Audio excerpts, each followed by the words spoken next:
You're listening to The Burning Truth.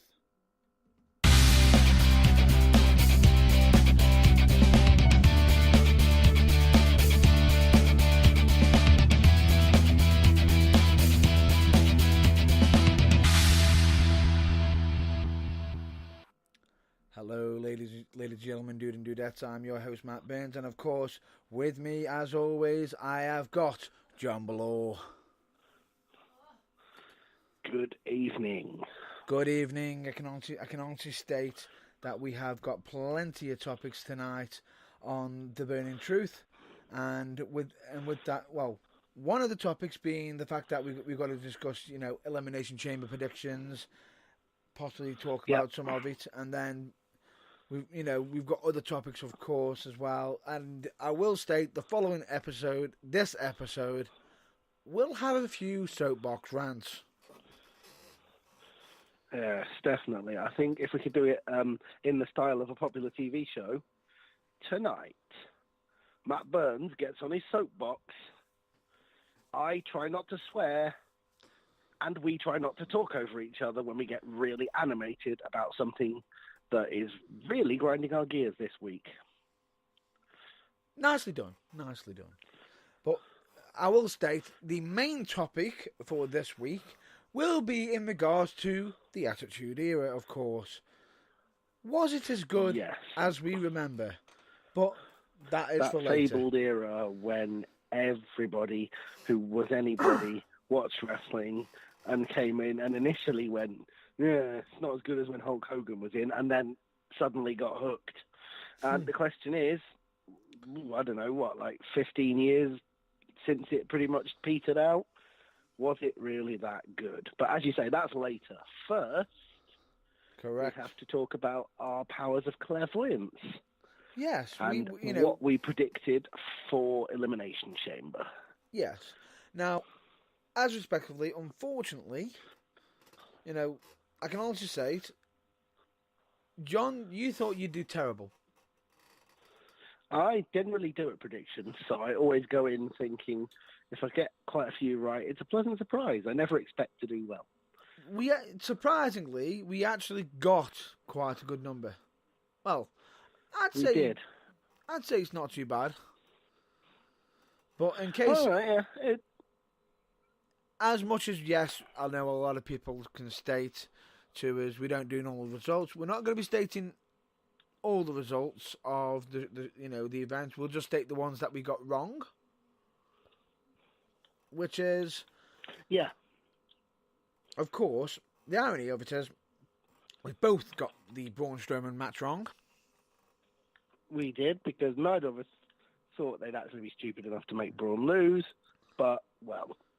Yep. Because we didn't think that little Baron Corbin had any friends, and boy, were we wrong. We were wrong.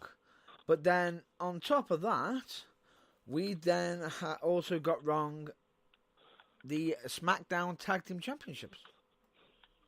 We did. We thought, due to circumstances of events that happened outside of the little, what they call the WWE Universe, that the result would be the opposite of what it was. Again, boy, were we wrong. Now, the thing is, we all instantly assumed that The Miz and Shane were going to be successful because of the police, report of, how WWE are very protective of their current superstars. Anybody who is in trouble gets punished. However, that may have actually changed because rumour has it that the Usos' contract is supposedly running out. Is this sounding familiar? I wonder where we've heard that before. #FTR. The Revival? It's almost like the same treatment, which in some cases, rumour has it that people are supposedly, the Usos are going to be they're afraid that the Usos are going to be leaving. As we bring up that discussion, I just got to do a bit of a small segue, but we will return back. Have you seen who else is on Twitter, or it was either Twitter or Instagram, who actually revealed on social media he has handed in a request to leave? Yes, and I would like to go all over the internet and start a hashtag. Would that be 10 10 It's 10 quite a 10? long. It's quite a long-winded one. Oh no, that's not who I'm talking about. This is someone that is well-known news because I think he stated it 2 or 3 weeks ago now. Go on. But I would like to start a quite long-winded hashtag, which is have Brock Lesnar lose at WrestleMania, give Dean Ambrose the title, and never, ever, ever, ever, ever have him lose it because they can't afford to lose him from the company. Now, yes, of course, a lot of people Or have been... basically, don't let Dean Ambrose leave if you want a short one. True, true. But also at the same time, the Perfect 10 is leaving. Or he has announced he would like to leave. Yeah, I think that's sad, but this kind of seeds, is that the word, into something that we're going to talk about later, which is people from NXT. Yes. But, and their role on the main roster. But we'll talk more about that later, but that kind of fits nicely into that. But in actual fact, we need to go back to the predictions because... We do. Because we got the last prediction, which is the handicap match that was wrong. However, it wasn't myself that got it wrong, much to my damn surprise. That means it must have been me then, by sheer power of default. Correct, and I'll be honest with you on this one. I honestly did not think I would have won that. No, well, that's fair enough, because I honestly didn't think that they would go the cowardly route of being like, well, you know what, Finn can have the title, but he's not pinning the champion. I thought they'd want to, I understand wanting to make keep Lashley looking strong, but, you know, it's just, there are other ways of doing that. Yeah, and it also led to a lot of confusion on Raw, which is going to be into the next subject shortly after, because there were a lot of things that happened as well. Because I'll be honest with you, I actually picked Finn Balor because I just thought the way we were doing the predictions, it was going too much very samey, and I just joked, well, we've got to have a different opinion. Indeed, and, well, it turns out that you were right, in spite of everything. How? No idea how. But anyway. Sheer blind luck. But anyway, now, that concludes the predictions. I lost. No surprise there. By one, but let's just say this. That little segment in regards to what happened with Bobby Lashley. Now, after the match, Bobby Lashley pretty much basketball slammed his manager. Yeah, pretty much got angry with Lio Rush for spouting his mouth off and being the weak link in the team, and basketball literally they needed to get a spatula to scrape him off the ring afterwards, which frankly is nothing more than that little gobshite has coming, in my opinion. The issue I have with this, and this is going to actually lead... Now, normally we don't discuss stuff in regards to predictions or anything that's already happened on Raw because you can look up the results, but we've got to do it... We've got to do it because of the topic that we're going to be discussing as well. But what I thought was very unusual was that you had Lio Rush, who's just been basketball slammed by Lashley, come out to interrupt Finn Balor, to then have Lashley come out again to attack Finn, and Rush and Lashley on the same page again, even though Lashley basketball slammed him. Yeah, that doesn't make a great deal of sense. It didn't make sense, but supposedly the reason why that is because of something that actually happened on Raw that was supposedly last minute. Okay, and what would that be, just for those who hadn't heard or might not have seen? Supposedly, Triple H was not made aware of this, and that changes throughout Raw were happening throughout the show. The old Monday Nitro syndrome. How long have we got to go till we're on air? 10 minutes. How long have you had that running order? 10 minutes. Oh, that's completely Oh, wrong. no. Everything's changed. The changes were actually happening during the show was actually on. Yeah. That's Monday Nitro syndrome. Pretty much. And Hang the on. issue... Who's in the ring? Booker T. What's he doing? Winning the title. I've changed my mind. Has his opponent got out yet? No. Go to Gorilla. Tell him he's winning. What? That's madness. Just do it.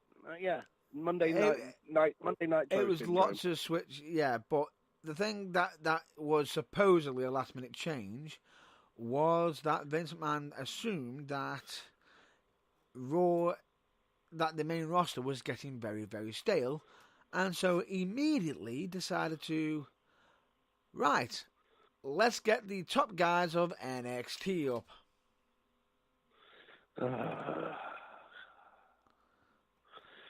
Just what everyone who is blowing the house down week after week in NXT, performing their socks off, generally putting on the best product WWE has put on for 20 years, some would argue longer, every week on NXT need to be called up to the already bloated mess of a main roster and to do things which are, as we will find out, largely Last not minute. even slightly in character with their NXT characters, completely last minute, and basically totally counterproductive.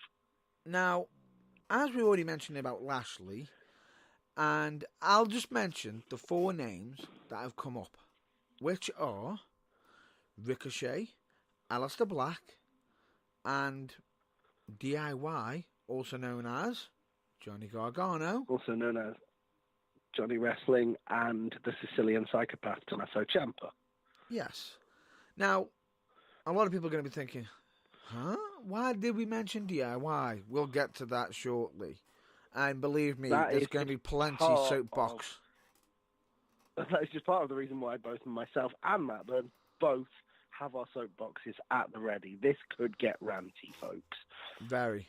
Now, we'll start off with the fact that we've already mentioned Lashley and Lio Rush attacking Finn. Now, much to everybody's surprise, Ricochet made the save.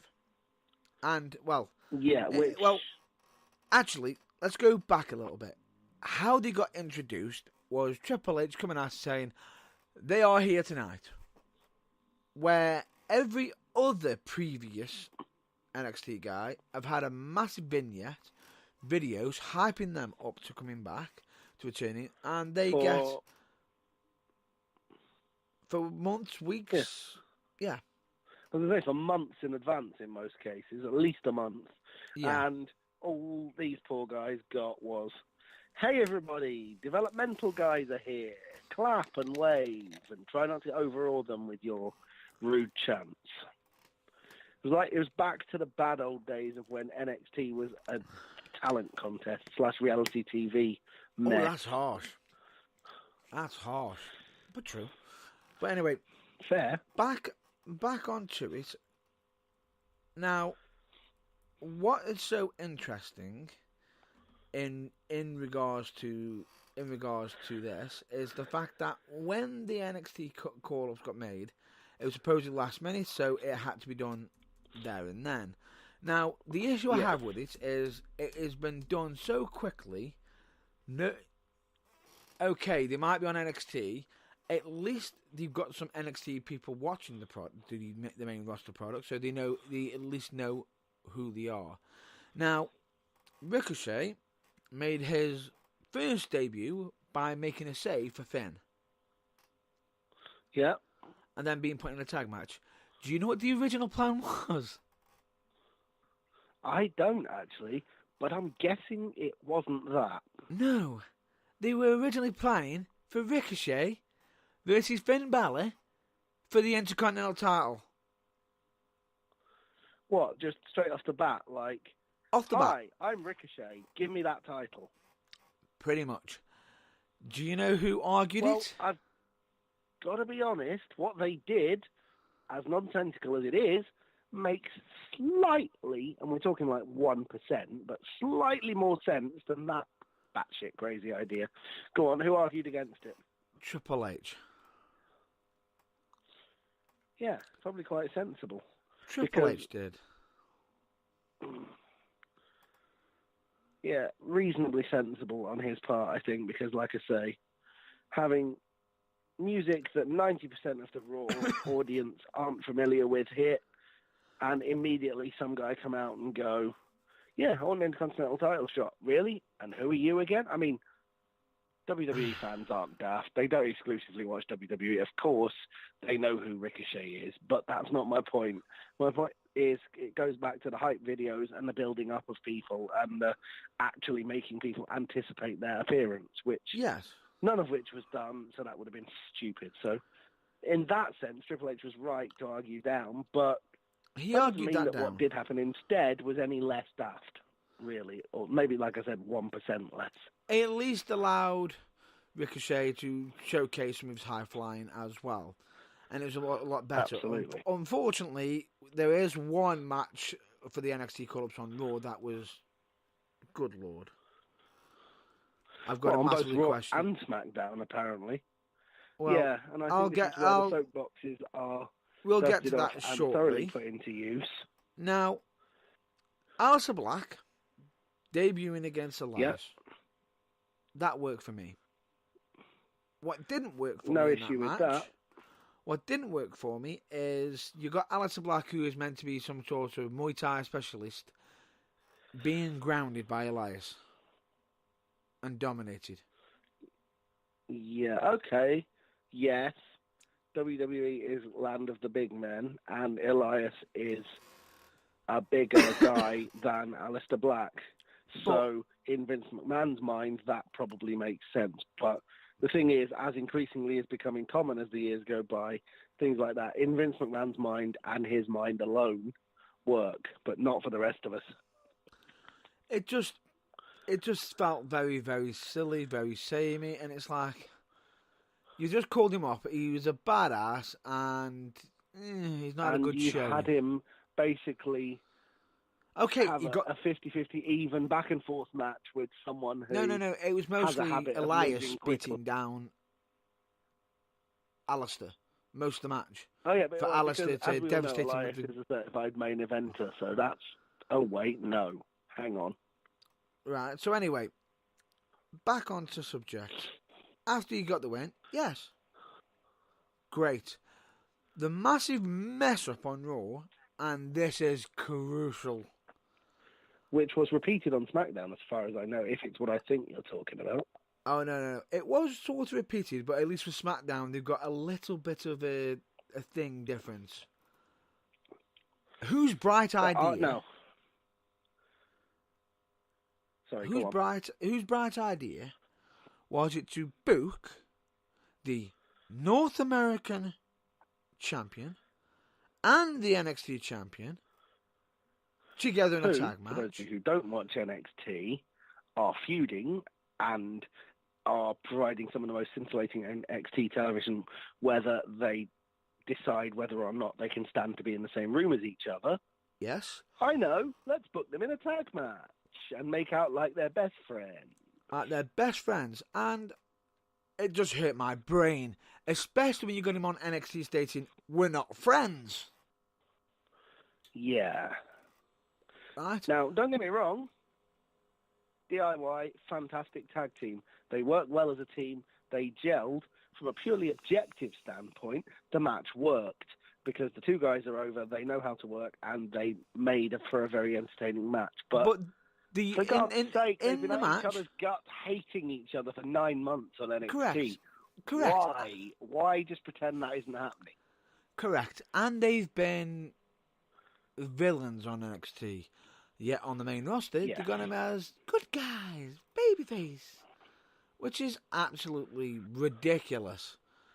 But nonsensical and pointless. You think that would be it for the mistakes for them? Oh no, that's just the start. Because oh good lord, it gets worse. Who did they get them to fight against? It's on the tip of my tongue. Remind me. Oh, that would be the current WWE Raw Tag Team Champions. The Revival. Hashtag FTR. The Revival. Now, the Revival. By the way, go on. Yeah, go on. Sorry. No, allow you go first. I'm going to say the Revival, who, by the way, current Raw Tag Team Champions, supposedly the best tag team in the brand and one of the best 2 tag teams in WWE, alongside the SmackDown Tag Team Champions. Okay, guys, we've got you a match against a makeshift tag team from 2 guys at NXT that hate each other, and guess what? You're losing. What? They lost. My brain And has what just what melted hurts out my of head? ears. What hurts my head in regards to that is they couldn't have DIY lose because it's their debut on the main roster. But neither could the Revival, who had also just recently won the tag team titles and supposedly not meant to be getting buried anymore. Oh look, we've got shiny gold. And does this mean, by the logic of previous WWE booking ideas, does this mean that at Fastlane, by virtue of beating the tag team champions, your number 1 contenders and challengers for the Raw tag team titles are DIY? Because that makes no goddamn sense. No, it doesn't. Well, no, like I said, by the logic of WWE booking since time immemorial, where they claim the quickest way to get a title match is to beat the champions in a non-title match, it does. But what's going on there? Right, so that's just Raw.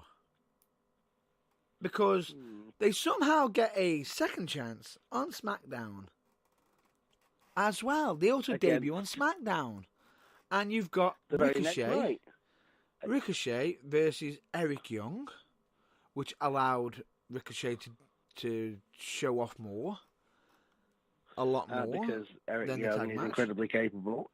Yeah. You also had a more of a better story for Aleister Black against his NXT nemesis and now full-time main roster member. I don't know what they're calling him now. In NXT, he was Andrade Cien Almas. Have they, mutilated that? Are they only using half of it? Has he no longer got a first name, like Rusev? Or Almas. Yeah. I think it's not Cien, it's just Almas now, I think it is. Which, madness. Right? Because we all know that WWE don't like first names anymore now. Yeah, no. Just ask Rusev and Cesaro. I would say Sheamus as well, but I don't think he ever had one. Oh, no, hang on. Sheamus is a first name. He just never had a surname. They switched it for him. He's special. Yes. It's just... But, yeah, it's ridiculous. And then, on top of that, DIY, fresh off their victory and cementing their status as number 1 contenders to the Raw tag titles, according to WWE logic, did they also not then beat the former 5-time WWE Tag Team Champions, The Bar? Oh, you mean on SmackDown? Yes, they did. Yes. So now at least... not only number 1 contenders to the Raw tag titles, but probably second or third in line to the SmackDown ones as well. Potentially. But we'll get to the SmackDown Tag Team titles shortly, because we are going to have to discuss SmackDown because of certain things on there that grind our gears. But anyway, let's just get back onto the fact that you got DIY beating The Bar as a face tag team. Still making no damn sense. And are you ready for this? Go on. Their debuts are still being registered as, we're on the main roster and we're also going to be working NXT as well. What, so they're now officially members of all 3 rosters? Yeah. Now, what makes me laugh more than anything? Congratulations, Vince. That's a brain fart and a half. It makes me laugh even more in regards to this. Go on. In the previous batch that they had, one of them haven't still debuted yet. Really? The Freak. Yes.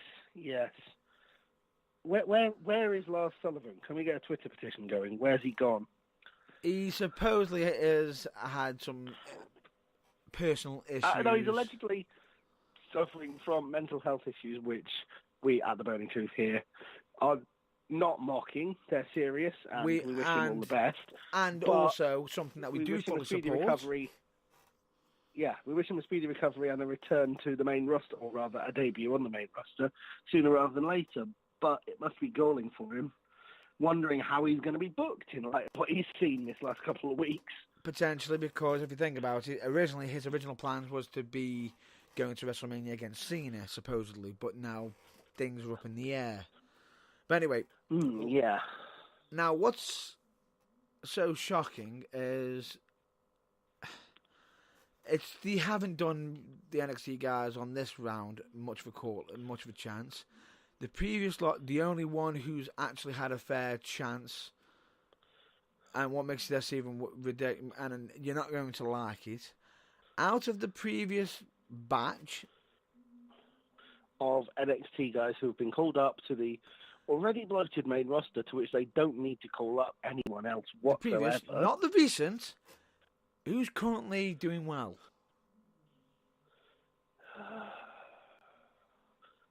Is it the one that was doing well in NXT, or is it the one that seems to have been shuffled along because even in NXT they couldn't find a place for her? It's somebody. Oh yeah, it's her. Of course it is. In case you're wondering, this is somebody who my colleague absolutely detests. Now, this is not a pro wrestling, you're doing a really good job there because your character is deliberately hateable and you're doing well at making it this way. This is a genuine, to the bone, no wrestling psychology needed, hatred. Oh my God, it's her. I'm changing the goddamn channel level of disgust at this person. And to make things far worse, rumour has it that supposedly they're going to try to fit her in. The rumour has it that they're going to try to fit her in the top 3 when Ronda Rousey goes away. Oh. Really? Supposedly. Really? Rumour has it. That's only a rumour. Sorry to go all Miz on you there, but really? I know, but we'll get to more really moments in a bit later. Because, actually, you know what? This isn't weird enough.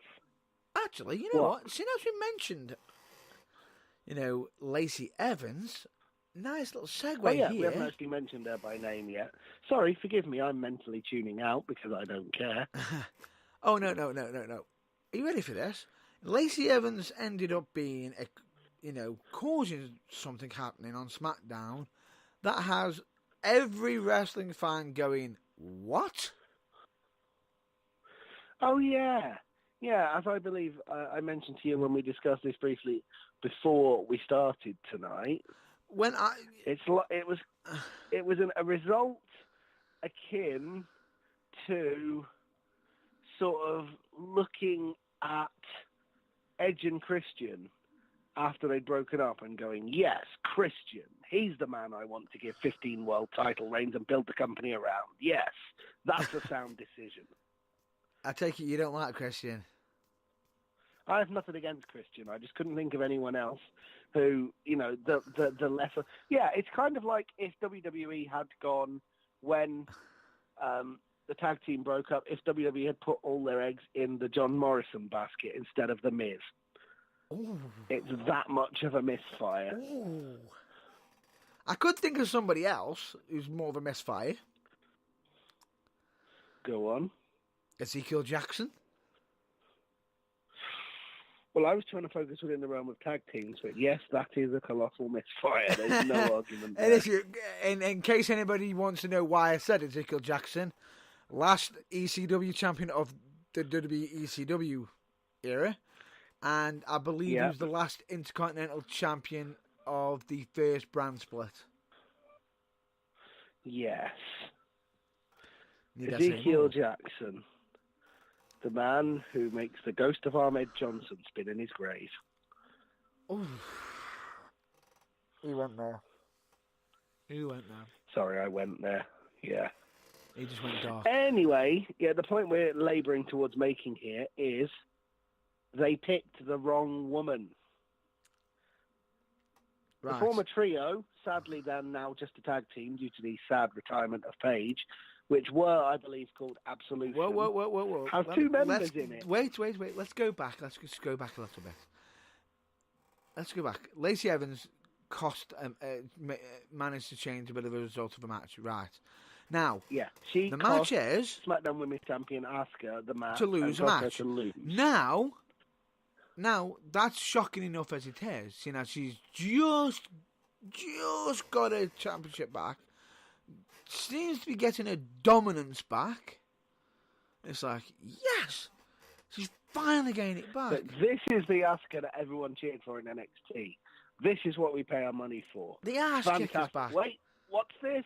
Oh, for God's sake, not again.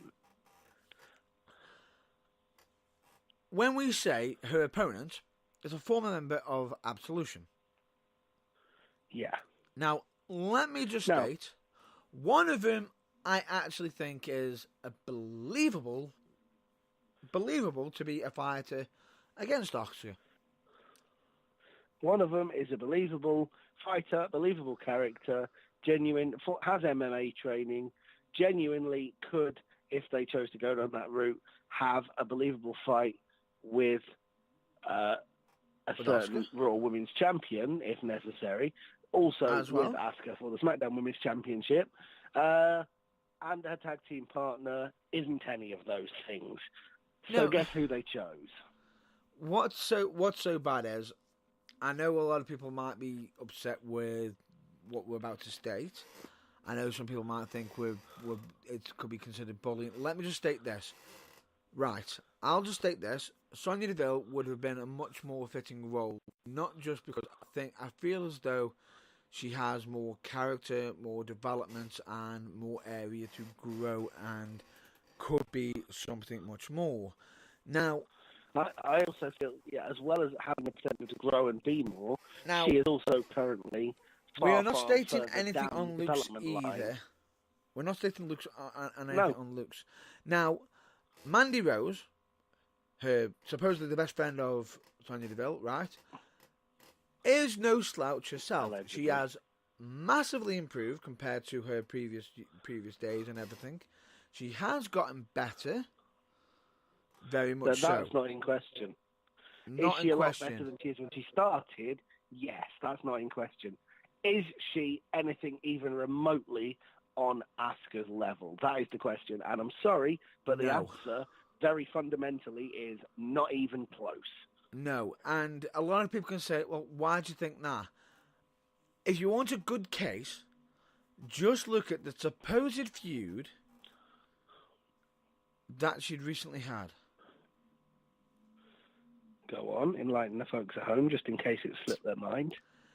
To do with a certain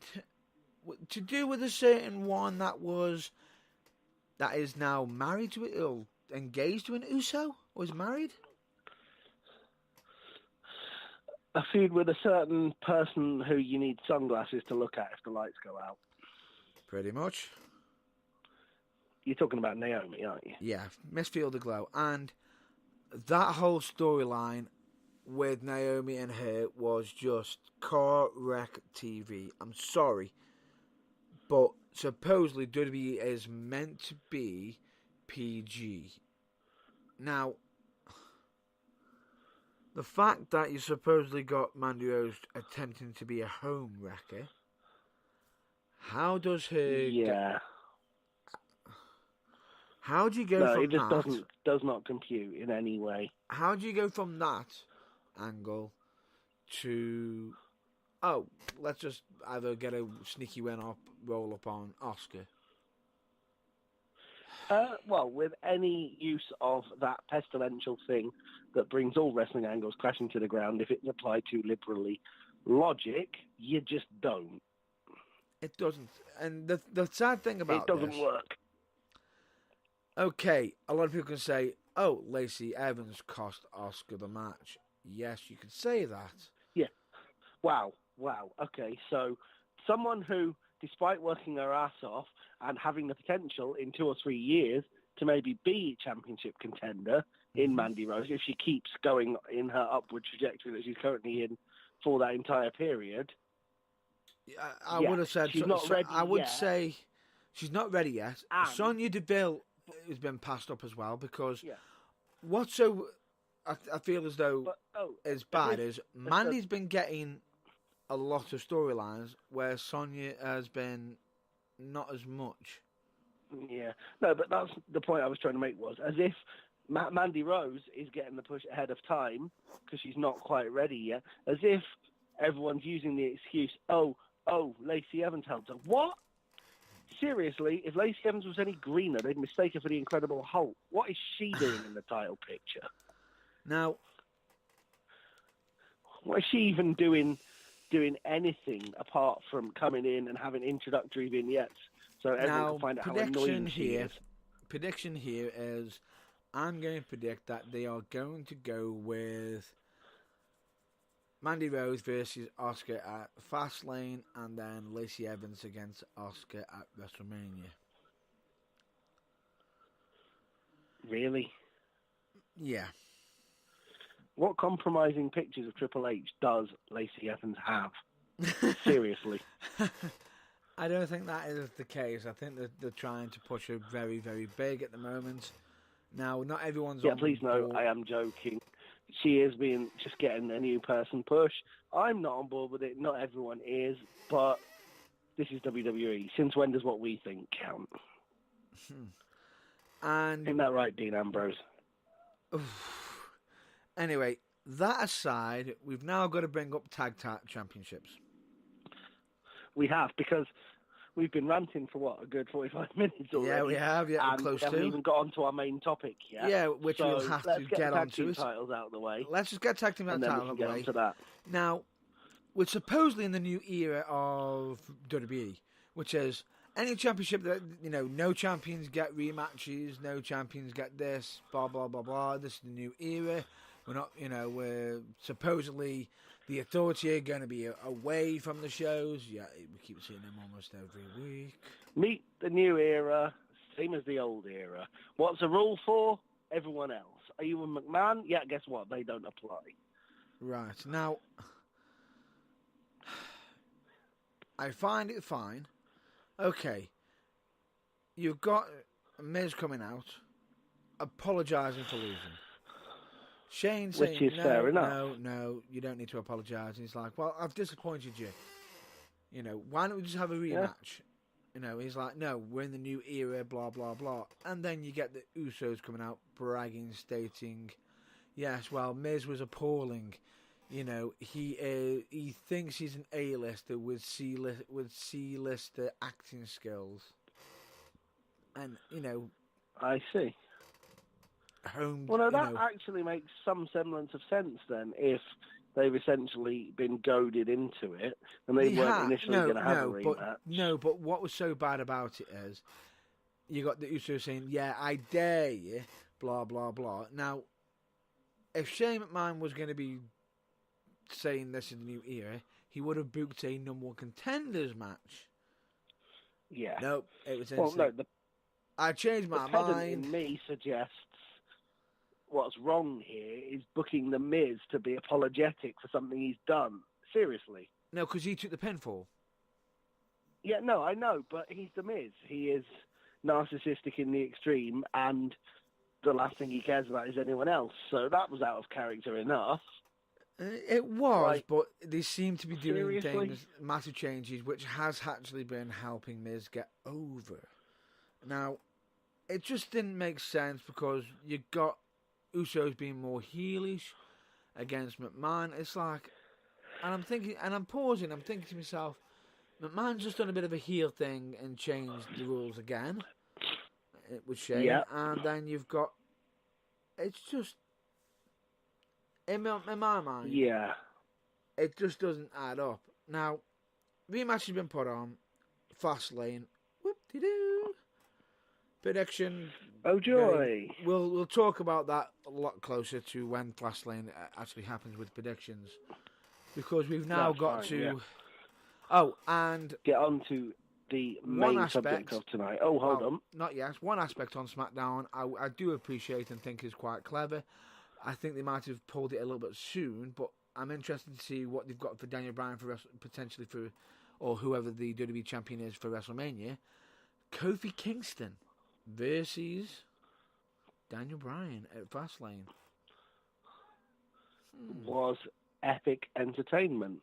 And if there was ever a way of all the stars aligning and anyone who was reluctant before to be against Daniel Bryan, Kofi Kingston was the perfect foil, because for the Elimination Chamber match, everyone in that building wanted Kofi to win without fail.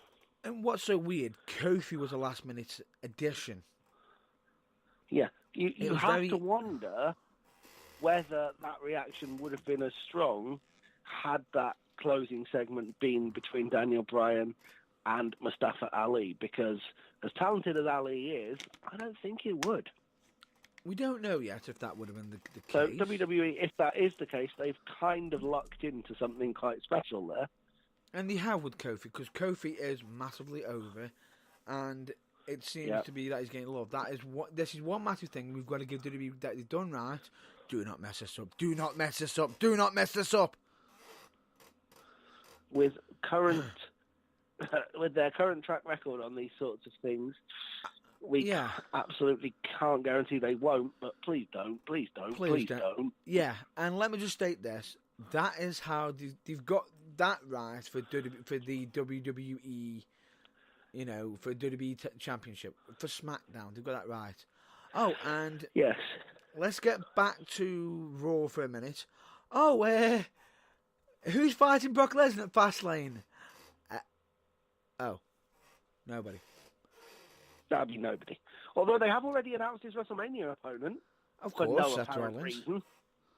Seth Rollins. Yeah, okay, one question. Why? What's he done to deserve it over or above anyone else?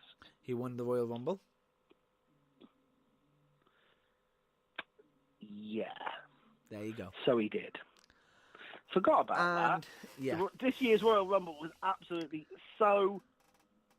whatever. However... It completely slipped my mind that Seth Rollins won, which is what... I saw that and I thought, well, why have they announced that? That makes no sense, because the Royal Rumble result just did not stick in my mind. That's how bad this year's Royal Rumble was. And what I thought was so... forgot that Seth Rollins won it. So my apologies to Seth Rollins. He does deserve it.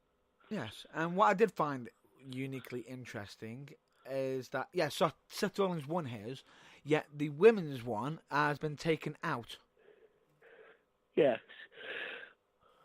Because Vince McMahon's changed his mind. God damn it. I do not even started on that to comprehend anything that's happening with the women's title at WrestleMania. I don't even want to go down that rabbit hole. We're not going to go down that route at all, because all I'll just state is, rumour has it for this week on Raw, and this is only rumours or speculation, supposedly that Roman Reigns is making a comeback to provide an update and maybe returning to wrestling, and that Becky Lynch will be making an appearance this week as well, which is also a celebration for Ric Flair, who's going to be on Raw as well. Interesting. But we'll see what happens on Monday night, and we'll have plenty to talk about next week. Correct. So we'll be talking about that next week. But let's get on to the main topic, the Attitude Era. So I believe the question that we've been posing for a few weeks now, which we are going to attempt to cover for the next few minutes, is the Attitude Era. Was it as good as... We all remember it. We all have rose-tinted spectacles for it, but, sorry, you were going to say? Was it as good as we remember it? Interesting question with quite a lot of potential... Well, okay, two potential answers. Now, yes or no? Yeah, which can vary on a lot of people's choice, because it also... This debate is very questionable and can be up in the air depending on when you actually got into wrestling. if you were Yes. if you got into wrestling during the golden years of Hogan and everything, they were the ultimate years. If you got into wrestling during the Attitude Era, they were the best at years. If you got into wrestling during the Ruthless Aggression years, they were the best years. It's Exactly. it's It all usually depends. Your favourite wrestling is always your first couple of years watching, potentially yes. as a general rule. Now I'm in a rare case myself because I got into wrestling first time around during the golden years, but then As did I. I came out of it and then came back into it during the Attitude years as well. Yes, me too. I was an absolute rarity in that I started watching during the golden age of Hogan and so on. In the late 80s, Pits very rarely when I was very young. Mm-hmm. Got back in again in the early 90s as Hulkamania was waning. Yep. Stayed on for a couple of years, fell out of love, and then came back in midway through the Attitude Era for the start of SmackDown in '99. Now, To WWE. Go on. Having watched ECW and WCW in the meantime, and loved ECW, but been thoroughly mystified, like I'm sure a lot of other people were, by WCW as a whole. Right. Now, allow me to just point this out. Whenever we attempt to answer the question, was it as good as we remember, allow us just to state, this is not us stating a fact. This is a personal. This is 100% opinion. Yeah, each to our their own own. opinions. This is each to their own. We might differ our opinions as well, of course. We're just stating what we thought and what we think. And Yes. a lot of the time, one aspect of it, I would say that was far better in the Attitude Era, is the main event storylines. I would agree.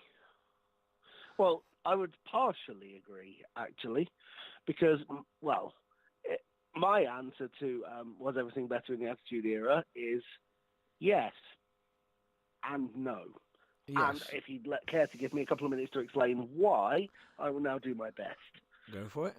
From the point of view of in-ring action and the roster that they had and the chemistry that those guys had and the matches that they put on week after week after week after pay-per-view after pay-per-view after pay-per-view, the actual in-ring action at the top of the card and quite a long way down it as well was better than anything that had ever existed in wrestling before, and some would argue as good as anything that we've seen since.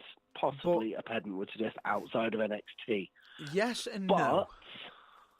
But no, because quite a lot of the storylines and the skits and the bits that link the wrestling together and the, TV mature, whatever rating it was, stuff, like the adult content and stuff, watching it back was the absolute shit. And everything that they do now to actually make the storylines make sense within a PG time frame knocks it into the weeds, because it was basically just shock value for the sake of shock value.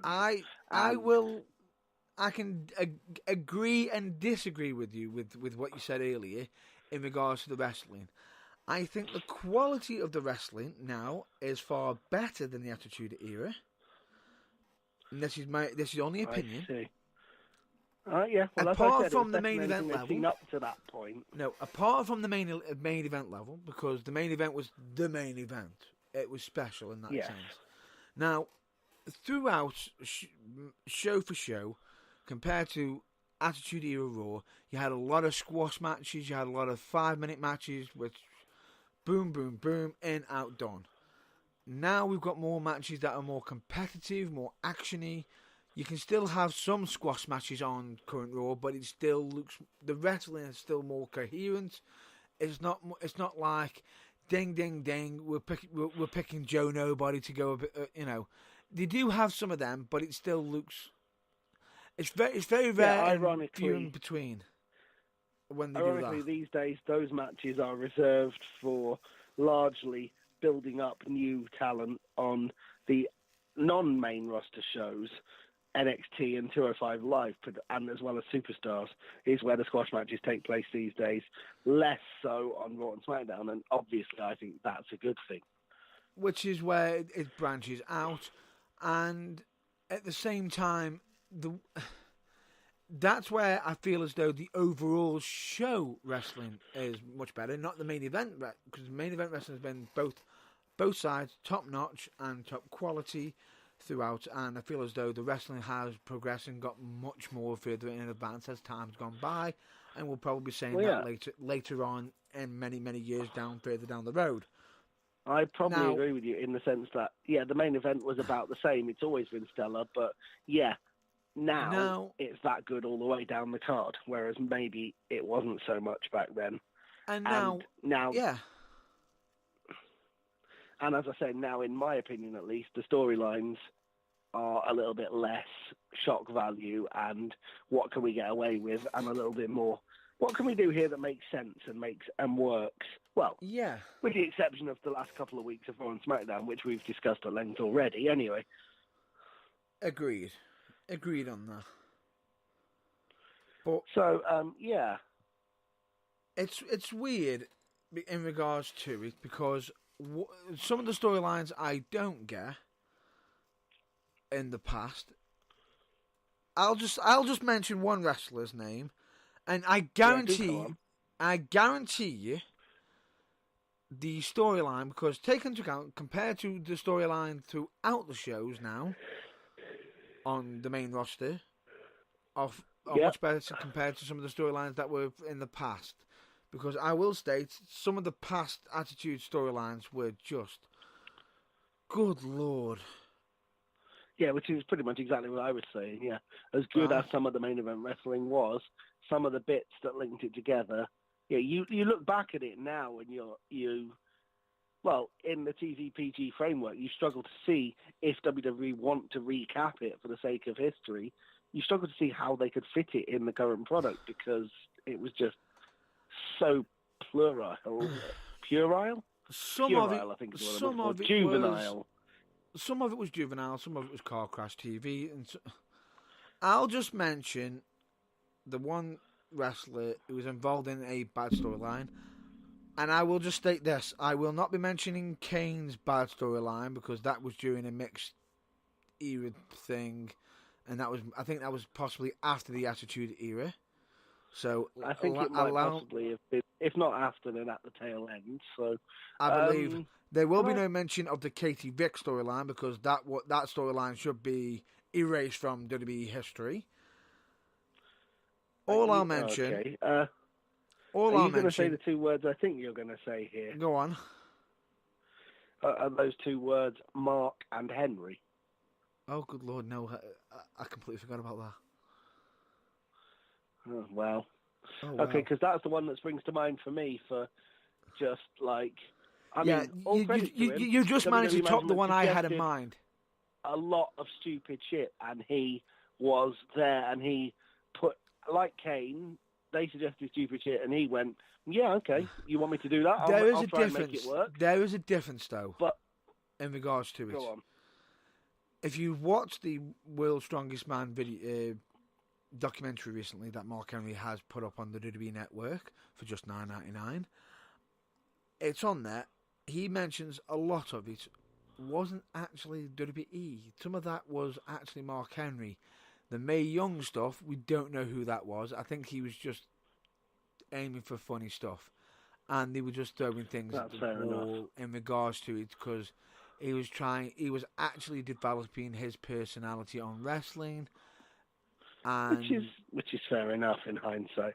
But okay, I've stolen your thunder here, because I mentioned Mark Henry, who is a good case in point, but it's not who you had in mind. So who did you have in mind? Val Venus. Of course. You know exactly where I'm going with. The absolute epitome of everything that was wrong with the Attitude Era, basically. All I'll say is Val Venus, Kai and Tai, PP, Choppy. What the Yeah, right up there with some of the worst excesses of Mark Henry and Mae Young and lots of the other questionable stuff that was done in the name of entertainment, apparently, in the Attitude Era in a similar vein, all of which is the reason why we had to ask the question, was the Attitude Era as good as we thought it was? And why we can't just go, yes, it was, end of discussion, because they were dreadful and they tarnished everything else on each show that they happened on. Yeah. Now, the weird thing about it is, a lot of people can turn around and say, well, we remember the Austin thing. You might have remembered the Austin storyline and the Rock storyline because the rest of the storylines weren't as bright or as shiny. As vibrant, perhaps. Yeah. Yeah. A lot of it seemed thrown together and a lot of it seemed designed for shock value, whereas the Rock and Austin stuff shone twice as bright as it would have done anyway, because it was fantastic anyway, but just because of the dross it was put on with. Right. Or at least that's my humble opinion. So anyway, yeah, the Attitude Era had some fantastic wrestling, but so yes, in that sense, it was spectacular, but overall... It had some magical moments, but then you got the whole, if you remember, Cleaver Beaver? Oh. Then you got what was it? Shamrock's sister and Ken Shamrock. Don't even get us started on that one. Don't even get me started on The Godfather. There were a lot of things. There were a lot of things that with the Attitude Era were bad. And I'll openly put my hand up and state myself, but I am a massive fan of that era because you got your D-Generation X era. You've then got, you've got the New Age Outlaws. You've then got your Rock. You've then got Austin. You've then got Mankind. You've then got Triple H, Kane, you've got the Undertaker, Kane, The Big Show. Yeah, the original first coming of Brock Lesnar right towards the end. Edge and Christian with, Jeff, the Hardys. The Dudleys, yeah. There was lots to be commended in that era, but it's just a shame that they had some all hits the stuff that we've cited that were downsides. The misses weigh nearly as much as the hits, unfortunately. But at the same time, did the misses make the hits look more better? We'll save that topic. That is the $1 million question. That is a $1 million discuss question. That another time. We'll discuss that at another time, but that's just some of our personal views in regards to it, and I feel as though it's interesting, certainly the least. It is interesting because it's also entirely subjective. I'm sure you could ask 100 wrestling fans and they'd have 99 different views. Correct. But anyway, let's just get on to one piece of topic I need to discuss in regards to UKWA. Now, ooh, yeah, I've just got to bring this up very, very, very briefly, which is we've had some supposed footage arrive from Charles Kelsey, the King of the Kingdom champion. Now, in regards to what's on the said footage, I don't know. I haven't seen it myself. However, instead, against better judgments of myself, I've had others state on it, you want to see this and everything. And because I am fair in the right of everyone should get their say, I have actually asked, is there any is he breaking any policies? Is he breaking any rules? In regards to what he's saying? Does it contain any non-family specific things? Which that, he has. People might have reason to complain about. Correct, which the checks have stated there isn't. Now, that footage is going, that potential, that message from Charles Kelsey will be potentially getting released tomorrow. And let me just state this, I don't know what he has said myself, and I look forward to hearing what he has to say, because I will be stating this. I will be having plenty to say in regards to what happened from the last show. I will be looking forward to seeing what he has to say, possibly in regards to his actions. and I will hopefully either be responding to him shortly after, or I'll be most likely responding to him on the show, which is May 25th. But in regards to that, we're not going to discuss any further more because we've already had our main topic discussion, and that is all we're going to be mentioning for the UKWA for this week. And of course, other than just a quick plug, which is UKWA 0 Hour, available now on Turnbuckle TV. Subscribe at your leisure and watch it as many times as you like. Correct. And if anybody does want to have the case of being able to sign up, please go to www. I'll repeat that, www.turnbuckletv.com/UKWA/ and then enter. It will bring up the UKW, UK Wrestling Alliance page. You can join up on there, as we've stated, for a small fee, but you don't just get UK, the UKWA. You also get there are like 10 or 12. There's multiple companies on there and great viewing content on there, of course, as well. But anyway, in regards to that is probably... As time passes, is only going to increase in volume and quality. As time passes, correct. Now, next week, we're possibly going to... Is there any topics we want to discuss next week? Aside from anything that might arise on Raw and SmackDown and NXT this week... Potentially. There was something that we mentioned before we went on air, but I can't remember for the life of me what it was. I believe we were going to either save Fastlane predictions for next week or the week after, potentially. It could be next week. I can't state if it is or not. We'll have to wait and see how current developments develop on Raw and SmackDown, Raw, SmackDown, NXT on the current week as well. Yes. But...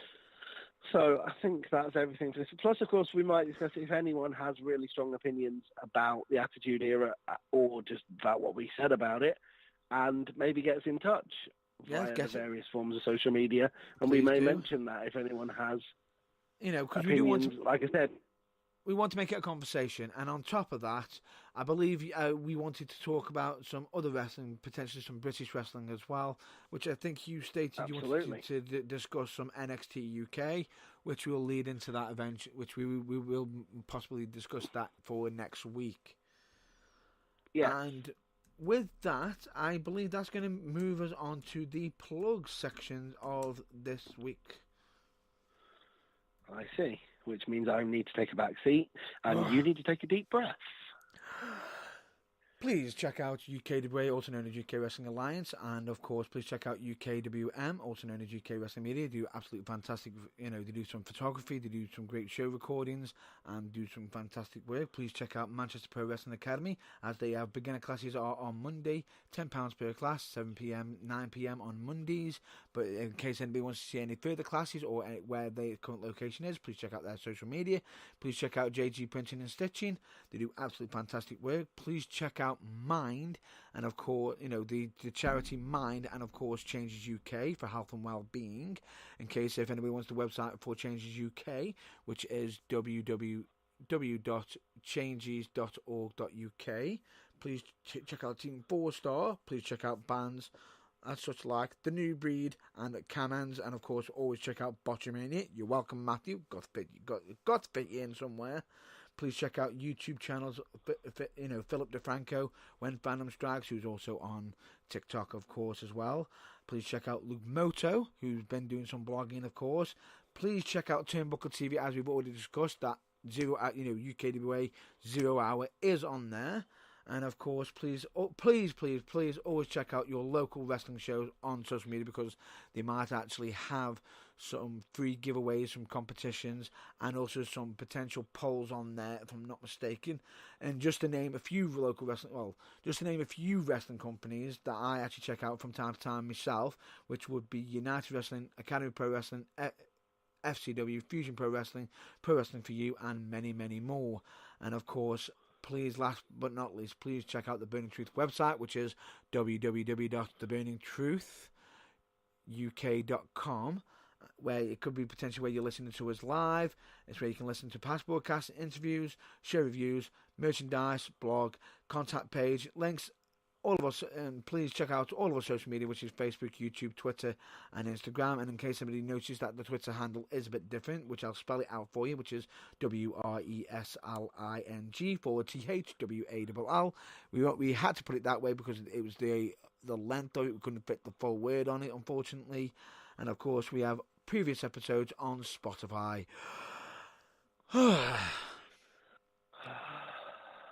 Deep breath. Yeah, Fantastic. there we go. Everything is All done. done. That's wonderful. So that just about wraps us up for another week. That is We'll be back wrapped up for this week. All the stuff we mentioned next week. Until then, stay safe. Stay well. If and you're of going to course, try it at home, don't try it at home. Go to your local wrestling training school, as mentioned in the plugs.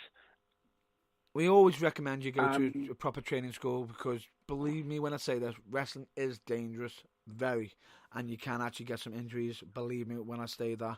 I've had a few myself. This is entertainment, but the hazards are real, folks. They don't just say that for the catchy TV slogan. It's true. Oh, you went there. But anyway, it's a wrap up for this week. So, as always, please stay well, stay safe, and of course, always, please check out your local wrestling. Until then, we'll catch you next week.